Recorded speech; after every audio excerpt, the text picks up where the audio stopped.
जय श्री राधे सबको। एक सेनपुर स्थान है, लगभग 900 बीघा का बगीचा ही बगीचा है।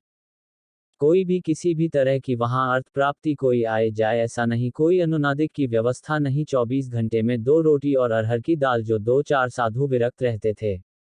बस इतने, ना कोई चाय, ना नाश्ता, ना मिठा, ना सब्जी चावल, कुछ नहीं, बस 2 रोटी नित्य के दिनचर्याती और अरहर की पूरी दाल। 24 घंटे वह वही रह सकता था, जिससे मजबूत प्राप्ति कर ली और साप बिच्छी याद अंधेरा, कोई बिजली नहीं, और नीचे भगवती भागीरथी मेरे बढ़ा, उसे वैराग्यों के लिए आनंद में था।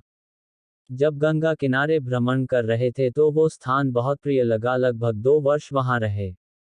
पवित्र स्थान, मतलब जिसे स्मृति आती है तो चित्र चुरा जाता है, थोड़ी देर के लिए शोभा सामने आकर्षित करती है। किसी भी लता के नीचे बैठो, गंगा जी वेरे, बहुत बहुत ही आनंद वर्धन करना। ऐसा वहां वातावरण पर बहुत कोशिश करते, निरंतर नाम नहीं चलता, बहुत परेशान से हो गए। जो साधक भजन में रुचि करते हैं वो इस बात को समझते होंगे। प्रयास करके बहुत हताश हो गए। फिर लगा क्या हो सकता है निरंतरता, क्योंकि दिमाग में बैठ चुका था।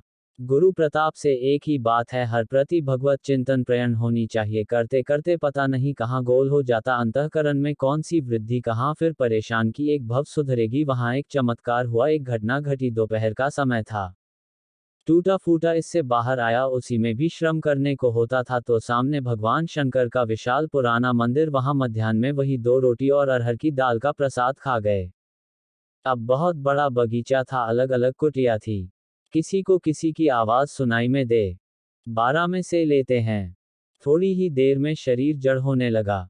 हिलाने पर बस चेतना है कि हम देख सकते हैं, और दिमाग काम कर रहा था। शरीर पूरा एकदम जड़ता को प्राप्त हो। बहुत ही सुंदर सुगंध, एक अलौकिक सुगंध, बड़ा उन्मादकारी सुगंध। सामने दृष्टि थी, हिल सकते नहीं थे। देखा, गंगा की धारा से श्वेत वस्त्र धारण किए हुए एक महापुरुष धीरे धीरे आ रहे हैं।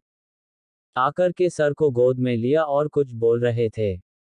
वो गुरु मंत्र की तरह स्वीकार किया, उसको कभी बोला नहीं वह क्या बोल रहे थे। अंदर ही अंदर उसको वह बस ऐसे ऐसे माथे पर ऐसे करते, 1 मिनट ऐसा ऐसे करके बस। फिर शक की सरीस, ये हम कोई स्वप्न नहीं देख रहे थे, कोई ऐसा नहीं था कि तंद्रा भी आए। खुली आंख, बस शरीर में जड़ता थी, हिल नहीं सकते थे। और ऐसा अपार आनंद जो उनका इस वक्त और ऐसे दिखाई दे रहा था, गए गंगा की धारा में विलीन हो गए।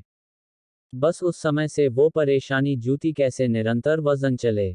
हमने जीवन में देखा है कि यह कोई न कोई रूप लेकर आते हैं, और जहां उपासक अटकता है वहां यह पार कर देते हैं। अंतःकरण और अंतःकरण की वृद्धि के यह ही प्रकाशक है, या किसी भी रूप में आ सकते हैं, किसी भी रूप में। यह अशांत के रूप में भी आ सकते हैं, बड़े लीला बिहारी है, पीट पीट के भी उपदेश दे सकते हैं। मतलब कई ऐसे लीलाएं जीवन में दर्शन करने को मिली भ्रमण के समय।